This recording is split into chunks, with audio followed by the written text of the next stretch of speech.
நான் செலக்டரா இருந்தா ரோஹித்தை மாத்திட்டு இவரை இந்தியா கேப்டனா போடுவேன் என்று மார்க்வாக் கோபமாக பேட்டியளித்துள்ளார்.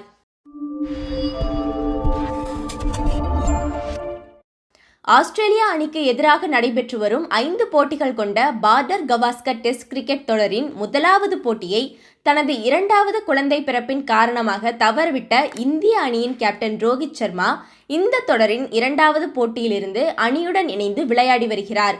ஆனால் அவரது செயல்பாடு இந்த தொடரில் மிகவும் மோசமாக உள்ளது ரசிகர்களை கவலையடைய வைத்துள்ளது. பெர்த் நகரில் நடைபெற்ற முதல் டெஸ்ட் போட்டியில் வெற்றி பெற்றதை அடுத்து 2வது டெஸ்ட் போட்டியிலிருந்து இந்திய அணியை வழிநடத்தி வரும் ரோஹித் சர்மா பேட்டிங்கில் மட்டுமின்றி கேப்டன்சியிலும் மிக மோசமான செயல்பாட்டை வெளிப்படுத்தி வருகிறார்.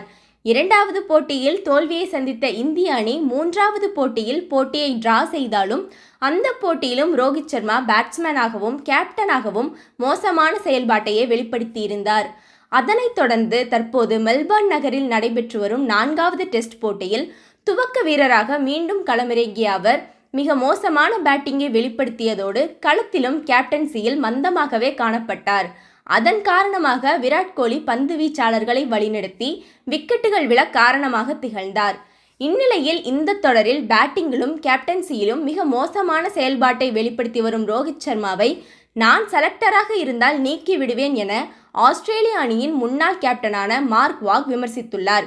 இது குறித்து அவர் பேசுகையில், ரோஹித் சர்மா மெல்பர்ன் நகரில் நடைபெற்று வரும் இந்த டெஸ்ட் போட்டியின் 2வது இன்னிங்ஸில் ரன்களை அடிக்கவில்லை என்றால் நிச்சயம் அவரை சிட்னி டெஸ்டுக்கு நான் அழைத்துச் செல்ல மாட்டேன். அதோடு அவருக்கு பதிலாக புதிய கேப்டனாக பும்ராவை நியமித்துவிட்டு ரோஹித் சர்மாவை அணியிலிருந்து டிராப் செய்வேன்.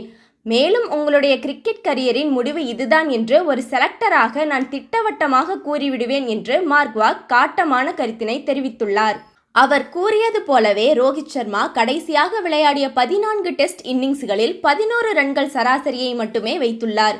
தற்போதைய நவீன கிரிக்கெட்டில் பல்வேறு இளம் வீரர்கள் வாய்ப்புக்காக காத்திருக்கும் வேளையில் 37 வயதான ரோஹித் சர்மா ஒரு இடத்தை இப்படி வீணடித்தது தவறு என்றும் ரசிகர்கள் விமர்சித்து வருவது குறிப்பிடத்தக்கது.